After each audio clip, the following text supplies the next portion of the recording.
साधो मन का मान त्यागो, साधो मन का मान त्यागो।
ਸੰਗਤ ਜੀ, ਗੁਰੂ ਤੇਗ ਬਹਾਦਰ ਜੀ ਮਹਾਰਾਜ ਦਾ ਸ਼ਹੀਦੀ ਪੁਰਬ ਇਹਨਾਂ ਦਿਨਾਂ ਦੇ ਵਿੱਚ ਹੀ ਮਨਾਇਆ ਜਾਂਦਾ ਹੈ। ਗੁਰੂ ਤੇਗ ਬਹਾਦਰ ਸਾਹਿਬ ਮਹਾਰਾਜ ਦੀ ਜਿਹੜੀ ਬਾਣੀ ਹੈ ਉਹ ਸਾਨੂੰ ਇੱਕ ਅਜਿਹਾ ਜੀਵਨ ਪ੍ਰਦਾਨ ਕਰਦੀ ਹੈ ਕਿ ਕਿਸ ਤਰ੍ਹਾਂ beautifully, ਪਰਪਸਫੁਲੀ and with such bliss you can live this world, you can live in this world and make a difference। ਪਰ ਉਹਦੀ ਤਿਆਰੀ ਕਿੱਦਾਂ ਕੀਤੀ ਜਾਵੇ, ਉਹ ਸਟਰੈਂਥ ਕਿੱਦਾਂ ਪੈਦਾ ਕੀਤੀ ਜਾਵੇ, ਉਹ ਅੰਦਰੋਂ ਉਹ ਸ਼ਕਤੀ, ਉਹ ਤਾਕਤ ਜਿਹੜੇ ਜੀਵਨ ਦੇ ਵਿੱਚ ਹਰ ਜਿਹੜੇ ਡਿਸਟਰੈਕਸ਼ਨਸ ਨੇ, ਪਹਿਲੂ ਜੀਵਨ ਦੇ ਉਤਰਾਅ ਚੜਾਅ ਦੇ ਵਿੱਚ ਜਿਹਦੇ ਵਿੱਚ ਬੈਲੈਂਸ ਖੋ ਜਾਂਦੇ ਹਾਂ ਅਸੀਂ, ਉਹਨੂੰ ਕਿਸ ਤਰ੍ਹਾਂ ਸਟਰਡੀ ਬਣ ਕੇ ਇੱਕ ਸਟੈਡਫਾਸਟ ਜੀਵਨ ਕਿੱਦਾਂ ਜੀਵਿਆ ਜਾ ਸਕਦਾ ਹੈ, ਇਹ ਗੁਰੂ ਸਾਹਿਬ ਜੀ ਨੇ ਇਸ ਸ਼ਬਦ ਦੇ ਵਿੱਚ ਬਿਆਨ ਕੀਤਾ ਹੈ। ਸਾਰੇ ਕਹਿੰਦੇ ਤਾਪ ਕ੍ਰੋਧ ਸਤਤ ਜੋਰ ਤਨ ਕੀ,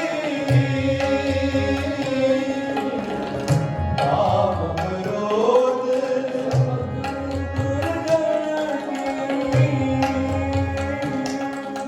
ਤਾਤੇ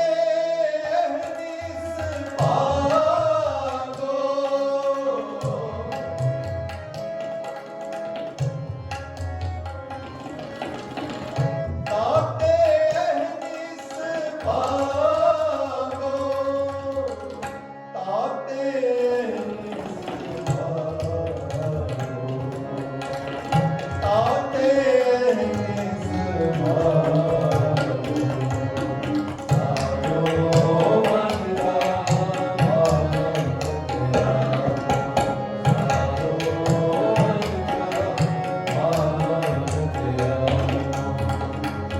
ਸੋ ਪਹਿਲਾ ਨੁਕਤਾ ਹੈ ਜੀਵਨ ਦੇ ਵਿੱਚੋਂ ਮਾਨ ਸਨਮਾਨ ਦੇ ਚੱਕਰਾਂ ਦੇ ਵਿੱਚੋਂ ਆਪਣੇ ਆਪ ਨੂੰ ਕੱਢ। ਮਾਨ ਅਭਿਮਾਨ ਮਧੇ ਸੋ ਸੇਵਕ ਨਹੀਂ, ਇਹ ਗੁਰੂ ਗ੍ਰੰਥ ਸਾਹਿਬ ਦੇ ਵਿੱਚ ਤੁਕ ਆਉਂਦੀ। ਜਿਹੜਾ ਮਾਨ ਸਨਮਾਨ ਦੇ ਵਿੱਚ ਫਸ ਗਿਆ ਕਿ ਮੇਰੀ ਇੱਜ਼ਤ ਨਹੀਂ ਹੋਈ ਤੇ ਮੈਨੂੰ ਬੇਇੱਜ਼ਤ ਕਰ ਦਿੱਤਾ ਗਿਆ, ਕਹਿੰਦੇ ਉੱਥੇ ਸੇਵਕ ਬਣ ਹੀ ਨਹੀਂ ਸਕਦਾ। ਸੋ ਸੇਵਕ ਨਹੀਂ, ਉਸ ਨੂੰ ਹੀ ਮੋਹਰ ਲਗਾਉਂਦੇ ਹੋਏ ਗੁਰੂ ਸਾਹਿਬ ਜੀ ਕਹਿੰਦੇ ਨੇ ਪਹਿਲਾਂ ਤਾਂ ਆਪਣੇ ਮਨ ਦਾ ਮਾਨ ਤਿਆਗ, ਸਾਧੋ ਮਨ ਕਾ ਮਾਨ ਤਿਆਗੋ, ਫਿਰ ਅੱਗੇ ਕਾਮ ਕ੍ਰੋਧ ਸੰਗਤ ਦੁਰਜਨ ਕੀ। ਜਿਹੜੇ ਆ ਕੇ ਤੈਨੂੰ ਡਿਸਟਰੈਕਟ ਕਰਦੇ ਹੋਣ, ਤੇਰੇ ਰਾਹ ਤੋਂ ਤੈਨੂੰ ਹੋਰ ਵਿਛੋੜ ਕੇ ਕਿਤੇ ਹੋਰ ਲਿਜਾਣ ਦੀ ਕੋਸ਼ਿਸ਼ ਕਰ ਰਹੇ ਹੋਣ, ਉਹਨਾਂ ਤੋਂ ਭੱਜ ਜਾ। ਕਾਮ ਤੇ ਕ੍ਰੋਧ ਤੋਂ ਵੀ ਆਪਣਾ ਦੂਰੀ ਬਣਾ। ਇਹਨਾਂ ਪੈਸ਼ਨਸ ਨੂੰ, ਇਹਨਾਂ ਦੇ ਉੱਤੇ ਕੁੰਡਾ ਆਪਣੇ ਜੀਵਨ 'ਚ ਪੈਦਾ ਕਰ। ਕਾਮ ਕ੍ਰੋਧ ਸੰਗਤ ਦੁਰਜਨ ਕੀ ਤਾਤੇ ਅਹਨਿਸ ਭਾਗੋ। ਹਰ ਵੇਲੇ ਉਹਨਾਂ ਤੋਂ ਦੂਰ ਭੱਜਣ ਦੀ ਕੋਸ਼ਿਸ਼ ਕਰ ਜਿਹੜੇ ਤੈਨੂੰ ਡਿਸਟਰੈਕਟ ਕਰਦੇ ਹੋਣ ਤੇਰੇ ਰਾਹ ਤੋਂ।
ਤੇ ਦੁੱਖ ਦੇ ਜਿਹੜੇ ਦੋ ਕਿਨਾਰੇ ਨੇ ਜਿਹਦੇ ਵਿੱਚ ਬੰਦਾ ਫਸਿਆ ਰਹਿੰਦਾ ਹੈ, ਸੁੱਖ ਦੀ ਭਾਲ ਤੇ ਦੁੱਖ ਦੇ ਵਿੱਚ ਫਸ ਕੇ ਆਪਣੇ ਆਪ ਨੂੰ ਹੋਰ ਦੁਖੀ ਕਰਨ ਦੀ ਜਿਹੜੀ ਇਹ ਸਾਡੀ ਹਮੇਸ਼ਾ ਇੱਕ ਟੈਂਡੈਂਸੀ ਹੈ, ਉਹਦੇ ਤੋਂ ਕਿਸ ਤਰ੍ਹਾਂ ਆਪਣੇ ਆਪ ਨੂੰ ਉੱਪਰ ਚੁੱਕਣਾ।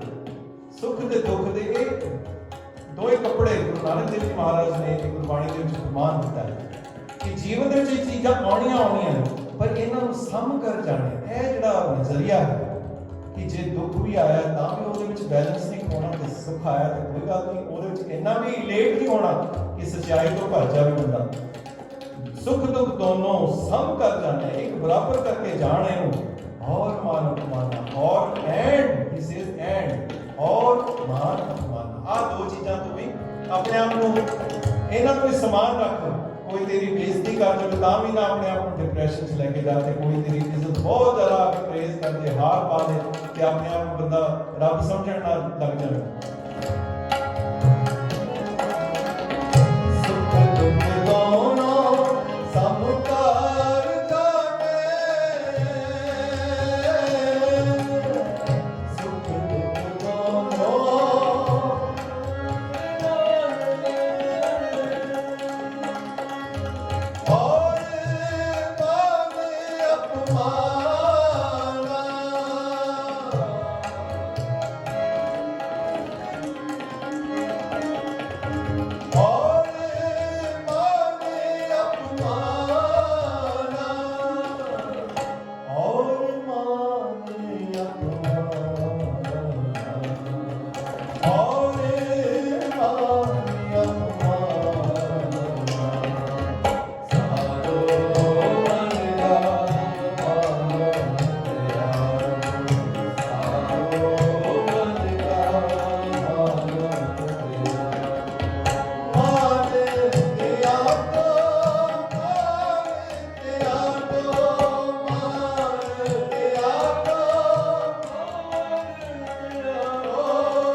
ਵਸਣ ਦੀ ਇੱਕ ਸਾਡੀ ਧਾਰਨਾ ਬਣੀ ਰਹਿੰਦੀ ਹੈ। ਹਮੇਸ਼ਾ ਖੁਸ਼ੀ ਰਹੇ, ਹਰ ਵੇਲੇ happiness, that is not possible. ਜੀਵਨ ਦੇ ਵਿੱਚ ਕਿਸੇ ਵੀ ਇਨਸਾਨ ਦੇ ਹਰ ਆਸਪੈਕਟ ਦੇ ਵਿੱਚ ਖੁਸ਼ੀ ਨਹੀਂ ਰਹਿ ਸਕਦੀ। ਕਿਤੇ ਨਾ ਕਿਤੇ ਕੋਈ ਨਾ ਕੋਈ ਚੀਜ਼ ਸਾਡੇ ਤੋਂ ਵਿਛੜਨੀ, ਸਾਡੇ ਤੋਂ ਹਮੇਸ਼ਾ ਕੁਛ ਨਾ ਕੁਛ ਲੈ ਲਿਆ ਜਾਏਗਾ। ਇਹ ਕੁਦਰਤ ਦਾ ਇੱਕ ਨਿਯਮ ਹੈ। ਉਹਦੇ ਵਿੱਚ ਕਿਸ ਤਰ੍ਹਾਂ ਆਪਣੇ ਆਪ ਨੂੰ ਬੈਲੈਂਸ ਦੇ ਵਿੱਚ ਰੱਖਣਾ, ਕਿਸ ਤਰ੍ਹਾਂ ਉਸ ਅੰਦਰਲੇ ਟਿਕਾਅ ਦੇ ਵਿੱਚ ਜੀਵਨ ਨੂੰ ਕਿਸ ਤਰ੍ਹਾਂ ਜਿਉਣਾ ਹੈ, ਇਹ ਵੀ ਇੱਕ ਸੀਕ੍ਰੇਟ ਆਫ ਲਾਈਫ ਹੈ ਜਿਹੜੀ ਗੁਰੂ ਤੇਗ ਬਹਾਦਰ ਜੀ ਸਾਨੂੰ ਦੱਸ ਰਹੇ ਨੇ, ਸਮਝਾ ਰਹੇ ਨੇ। ਹਰ ਸੋਗ ਵੀ ਹੈ, ਉਹਨੇ ਆਉਣਾ ਹੀ ਆਉਣਾ ਹੈ। Something is ਗੋਣਾ take the entire perspective of life and put it upside down. Are we prepared for that? And many of us, majority of us, don't accept what happens to us. We are always complaining. आ नहीं होया, आ क्यों हो गया, ऐस वेले क्यों हो गया। सो गुरु साहब जी सानू इन्हां सारे झमेलियां दे विचों बाहर कढ के एक नज़रिया पेश कर रहे हैं कि ਜਿਹੇ ਜੀਵਨ ਦੇ ਜਿਉਣ ਦੇ ਢੰਗ ਨੂੰ ਸਾਡੇ ਨੂੰ ਇਸ਼ਾਰਾ ਮਾਤਰ ਸਮਝਾ ਰਹੇ ਨੇ ਕਿ ਕਿਸ ਤਰ੍ਹਾਂ ਜੀਵਿਆ ਜਾ ਸਕਦਾ ਹੈ। ਤੇ ਇਹ ਵੀ ਗੱਲ ਨਹੀਂ ਹੈ ਸਾਧ ਸੰਗਤ ਜੀ, ਜਿਹੜੀ ਗੁਰਬਾਣੀ ਹੈ ਇਹ ਇਸ ਤਰ੍ਹਾਂ ਵੀ ਨਹੀਂ ਲਿਖੀ ਗਈ ਕਿ ਇਹਨੂੰ ਅਪਲਾਈ ਨਾ ਕੀਤਾ ਜਾ ਸਕਦਾ ਹੋ। ਕੋਈ ਬੰਦਾ ਕਿਸਾਨ ਮੈਜੋਰਿਟੀ 99% ਅਸੀਂ ਸੋਚਦੇ ਹਾਂ ਕਿ ਜੀ ਇਹ ਸਾਡੇ ਬਿਯੋਂਡ ਹੈ, ਅਸੀਂ ਸੰਸਾਰੀ ਲੋਕ ਅਸੀਂ ਕਿਸ ਤਰ੍ਹਾਂ ਜੀਉ ਸਕਦੇ ਹਾਂ। ਪਰ ਹੋਰ ਕਿੰਨਾ ਲਈ ਲਿਖੀ ਗਈ ਹੈ ਬਾਣੀ ਉਹਨਾਂ ਲਈ ਥੋੜੀ ਲਿਖੀ ਗਈ ਹੈ ਜਿਹੜੇ ਆਲਰੇਡੀ ਵਾਹਿਗੁਰੂ ਨਾਲ ਜੁੜੇ ਹੋਏ ਨੇ। ਇਹ ਤਾਂ ਸਾਨੂੰ ਸਮਝਾਉਣ ਲਈ ਕਿਹਾ ਗਿਆ ਕਿ ਇਸ ਤਰ੍ਹਾਂ ਆਪਣੇ ਜੀਵਨ ਦੇ ਹਰ ਆਸਪੈਕਟ ਦੇ ਪੋਲੈਰਿਟੀਜ਼ ਦੇ ਵਿੱਚ ਆਪਣੇ ਆਪ ਨੂੰ ਗੁਆਚਣ ਤੋਂ ਪਰਹੇਜ਼ ਕਰੋ ਤੇ ਉਹ ਇੱਕ ਜਿਹੜਾ ਸੈਂਟਰ ਦੇ ਵਿੱਚ ਜਿਉਣ ਦੀ ਕੋਸ਼ਿਸ਼ ਕਰੋ ਜਿੱਥੇ ਵਾਹਿਗੁਰੂ ਪ੍ਰੈਜ਼ੈਂਟ ਹੈ ਤੁਹਾਡੇ ਅੰਦਰ। ਉਹਦੇ ਵਿੱਚ ਜੇ ਟਿਕੀ ਹੋਈ ਤੁਹਾਡੀ ਸੁਰਤੀ ਹੈ ਤੇ ਤੁਹਾਨੂੰ ਜੀਵਨ ਦਾ ਢੰਗ ਪਤਾ ਲੱਗ ਜਾਏਗਾ। ਇਹੀ ਗੁਰੂ ਸਾਹਿਬ ਜੀ ਸਾਨੂੰ ਸਮਝਾ ਰਹੇ ਨੇ।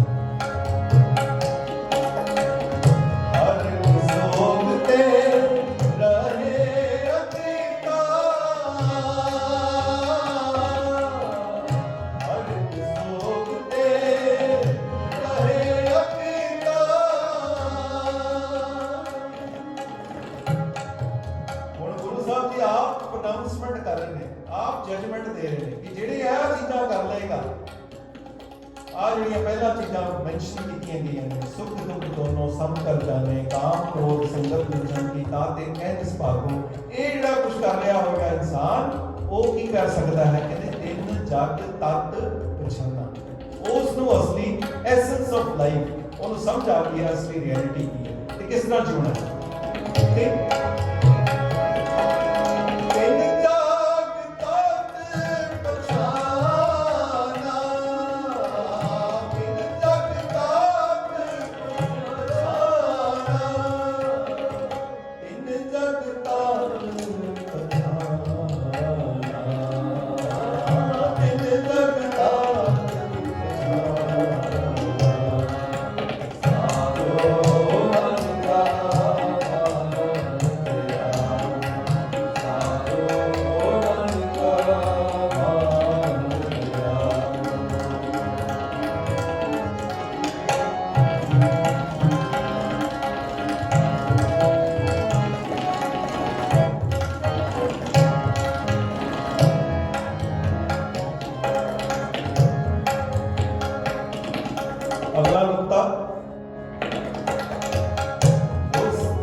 ਜਜਮੈਂਟਲ ਐਟੀਟਿਊਡ ਅਡਾਪਟ ਕਰਨ ਲਈ ਕਹਿ ਰਹੇ ਅਸੀਂ ਜੱਜ ਬਣ ਕੇ ਅਸੀਂ ਨਿਖੇੜਦੇ ਰਹਿੰਦੇ ਕਿ ਜੀ ਆਹ ਚੰਗਾ ਹੈ ਆਹ ਮਾੜਾ ਹੈ। ਜਿਹਨੂੰ ਅਸੀਂ ਚੰਗਾ ਸਮਝਦੇ ਹਾਂ ਉਹਦੀ ਉਸਤਤੀ ਕਰਦੇ ਹਾਂ, ਉਹਦੇ ਸਾਹਮਣੇ ਵੀ ਉਹਦੇ ਪਿੱਛੇ ਵੀ ਹਮੇਸ਼ਾ ਉਹਦੀ ਉਸਤਤ ਕਰਦੇ ਹਾਂ। ਜਿਹੜਾ ਸਾਡੇ ਕੰਮ ਸਾਡਾ ਵੀ ਯੂਟਿਲਿਟੇਰੀਅਨ ਐਟੀਟਿਊਡ ਹੈ, ਜਿਹੜਾ ਸਾਡੇ ਕੰਮ ਆ ਗਿਆ ਉਹ ਸਾਡੇ ਲਈ ਚੰਗਾ, ਜਿਹੜਾ ਨਹੀਂ ਕੰਮ ਆਇਆ ਇਹ ਤਾਂ ਮਾੜਾ ਜੀ, ਇਹਦੇ ਲਈ ਇਸ ਤਰ੍ਹਾਂ ਜੀ। ਸੋ ਉਹ ਗੁਰੂ ਸਾਹਿਬ ਜੀ ਸਾਨੂੰ ਨੁਕਤਾ ਦੱਸ ਰਹੇ ਨੇ ਕਿ ਉਸਤਤ ਨਿੰਦਾ ਨਾ, ਉਸਤਤੀ ਜੇ ਕਰਨੀ ਹੈ ਤੇ ਸਿਰਫ ਪਰਮਾਤਮਾ ਦੀ ਕਰ, ਇਨਸਾਨ ਦੀ ਉਸਤਤੀ ਕੀਤਿਆਂ ਤੈਨੂੰ ਕੁਝ ਨਹੀਂ ਪ੍ਰਾਪਤ ਹੋਣਾ। ਤੇ ਨਿੰਦਾ, we are always judgmental, we are always condemning others, whatever the person imperfections ਉਹਦੀਆਂ ਜੋ ਵੀ ਜੀਵਨ ਦੇ ਵਿੱਚ ਉਹਨੇ ਉਤਰਾਅ ਚੜਾਅ ਕੀਤੇ ਨੇ, ਮਿਸਟੇਕਸ ਕੀਤੀਆਂ ਨੇ, we have to overcome, we have to overlook the bad aspects of life of that person and focus on the goodness. So Guru Sahib ji ਸਾਨੂੰ ਇੱਕ ਨਜ਼ਰੀਆ ਇਹ ਵੀ ਪੇਸ਼ ਕਰ ਰਹੇ ਨੇ ਕਿ ਨਾਨ ਜਜਮੈਂਟਲ ਹੋ ਕੇ ਤੂੰ ਰਿਲੇਸ਼ਨਸ਼ਿਪਸ ਕਾਇਮ ਕਰ ਸਕਦਾ ਹੈ ਤੇ you can still live a beautiful life. ਤੇ ਜਿਹੜਾ ਇਸ ਤਰ੍ਹਾਂ ਜਿਉਂਦਾ ਹੈ, ਗੁਰੂ ਸਾਹਿਬ ਜੀ ਕਹਿੰਦੇ ਨੇ ਖੋਜੈ ਪਦ ਨਿਰਵਾਣ। ਉਹ ਜਿਹੜਾ ਨਿਰਵਾਣ ਪਦ ਜਿਹਨੂੰ ਬੁੱਧਿਜ਼ਮ ਦੇ ਵਿੱਚ ਨਿਰਵਾਣਾ ਕਿਹਾ ਹੈ ਤੇ ਇੱਥੇ ਨਿਰਵਾਣ ਪਦ ਕਿਹਾ ਹੈ, ਉਹ ਇੱਕ ਅਵਸਥਾ ਜੀਵਨ ਦੇ ਵਿੱਚ ਪੈਦਾ ਹੋਣੀ ਸ਼ੁਰੂ ਹੋ ਜਾਂਦੀ ਹੈ that you are not bothered about what other people are doing, you are only focused on your own self।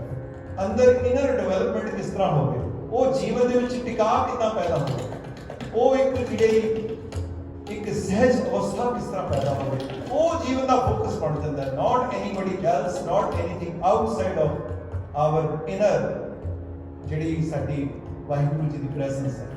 ਉਹ ਜਿਹੜਾ ਫੋਕਸ ਜੀਵਨ 'ਚ ਜਿਹੜਾ ਲੈ ਆਉਂਦਾ ਹੈ, ਗੁਰੂ ਸਾਹਿਬ ਜੀ ਕਹਿੰਦੇ ਨੇ ਖੋਜੈ ਪਦ ਨਿਰਵਾਣਾ। ਉਹ ਅਵਸਥਾ ਜੀਵਨ 'ਚ ਪੈਦਾ ਹੋ ਸਕਦੀ ਹੈ, ਉਹ ਖੋਜ ਲਈ ਚਾਹੀਦੀ ਹੈ। ਉਸਤਤ ਨਿੰਦਾ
What I just explained to you guys, सारे संसार ਨੂੰ ਐਡਰੈਸ ਹੋ ਕੇ ਕਹਿ ਰਹੇ ਨੇ ਕਿ ਜੋ ਕੁਝ ਮੈਂ ਕਿਹਾ ਹੈ ਇਹ ਕੀਤਾ ਜਾ ਸਕਦਾ ਹੈ, ਪਰ ਕਰਦਾ ਕੋਈ ਹੈ।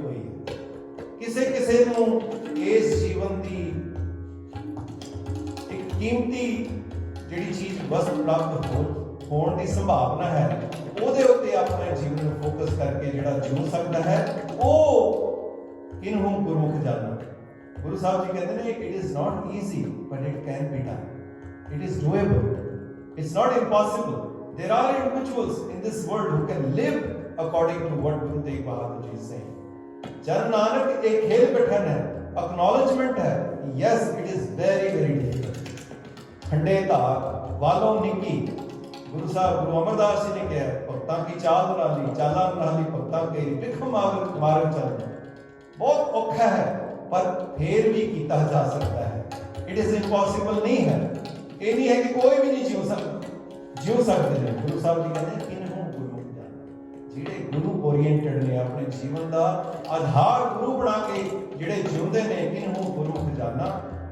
कोटन में नानक को नारायण जे चीत, ये भी गुरु साहब जी कहते हैं करोड़ां दे विच हैगे ने, कोई हैगे ने, बिरले नैन बिरले।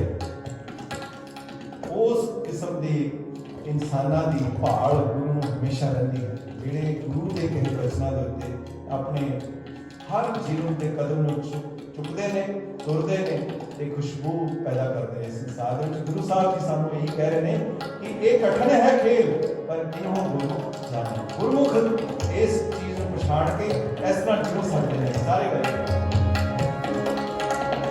जन नानक खेल कठिन है, जन नानक खेल कठिन है, किन्हू गुरमुख जाना,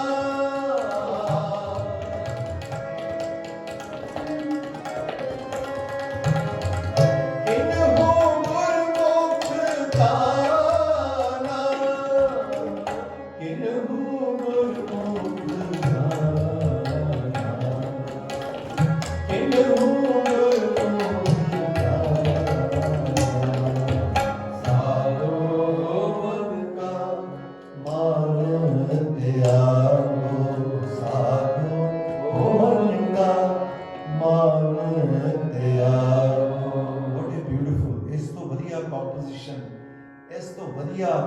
फिलॉसफी नूं पेश करन दी खूबी किहदे कोल हो सकती है। ਉਹੀ जीवन दे विच पैदा कर सकता है जिस जीवन ने अपने आप नूं ढाल लिया हो। ਉਹ गुरु तेग बहादुर जी महाराज ਜਿਹੜੇ गुरु हरगोबिंद पातशाह ਦੇ सुपुत्र ते पहला जंगां लड़ियां, फिर भगती कीती, फिर अखीर दे विच किस तरह की कुर्बानी दे के गए। ਉਹ इंसान ਉਹ अजिहे विजन नूं पैदा करने लिए इस संसार में आए कि अजिहे इंसान पैदा किए जा सकते हैं जिहड़े इस ढंग नाल जिउं के इस संसार को होर सोहना बना सकते हैं। We can make this life this world a better place and leave it a better place than how we found it, and that is what the role of the guru is to transform individuals and make them जिन मानस ते देवते किए। ਇਹਦਾ मतलब कोई देवता को बन नहीं सकता। देवता वो नहीं है जिसकी पूजा होती है, कोई इंद्र देवता है, कोई फलाना देवता है। इंद्र देवते दे इस संसार दे विच चमड़ी दे विच रहण वाले इंसानां दी गल कीती गई है। अकॉर्डिंग टू गुरबाणी देवता बन के इस संसार दे विच जीवाया जा सकता है। इसे करके तो गुरु नानक देव जी महाराज की विदाई गुरु अंगद देव जी महाराज कहते हैं जिन मानस ते देवते किए करत ना लगी मार कि गुरु कोल शक्ति है, गुरु कोल एबिलिटी है, बशर्ते कि असीं खुद उस रस्ते में चलने लिए अपने आप को ढालने की कोशिश करिए। सो गुरु तेग बहादुर जी महाराज की शहीदी को प्रणाम करते हैं। इस शब्द की इन्होंने लाइनों को आप रिपीट करिए, नमस्कार करिए। साधो मन का मान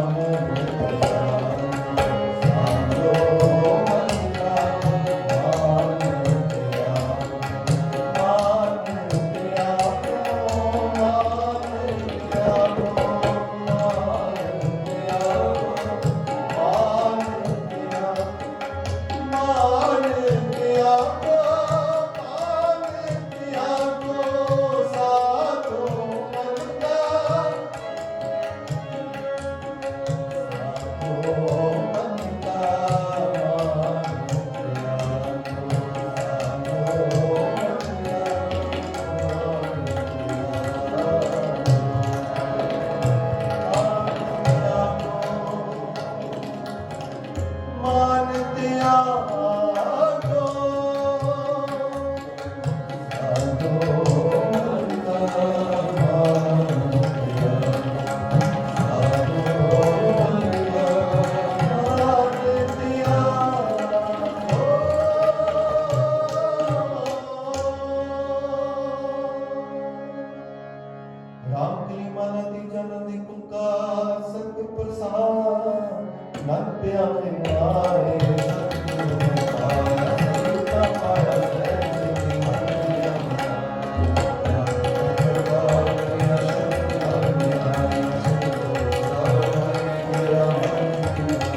ਪਉ ਪਾਣੀ ਪਿਤਾ ਮਾਤਾ ਧਰਮਤ ਦਿਵਸ ਰਾਤ ਹੋਏ ਦਾਈ ਦਾ ਖਿਲਾ ਸਭ ਤਖਤ ਚੰਗਿਆਈਆਂ ਬੁਰੀਆਈਆਂ ਬਾਚ ਧਰਮ ਦੂਰ ਕਰਮੀ ਆਪੋ ਆਪਣੀ ਕਿਲੜਾ ਜਿਨੀ ਨਾਮ ਤੇ ਆਇਆ ਗਏ ਮੁਸ਼ਕਤ ਕਾਲ ਨਾਨਕ ਤੇ ਮੁਖੀ ਉਜਲੇ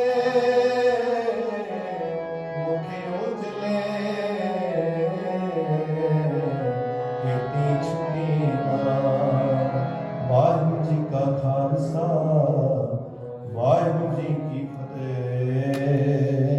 ਤੂੰ ਠਾਕੁਰ ਤੂੰ ਅਰਦਾਸ ਈਓ ਪਿੰਡ ਸਭ ਤੇਰੀ ਰਾਸ ਤੁਮਾਤ ਪਿਤਾ ਬਾਰਕ ਤੇਰੇ ਤੁਮਰੇ ਕਿਰਪਾ ਮੈਂ ਸੁਖ ਕੋਈ ਨਾ ਜਾਣ ਤੁਮਰਾ ਅੰਤ ਉਸੇ ਤੇ ਉਚਾ ਭਗਵੰਤ ਸਗਲ ਸਮਰੇ ਤੁਮਰਾ ਸੋ ਤਰਤਾਰੀ ਤੁਮਰੇ ਹੋਏ ਸੋ ਆਗਿਆ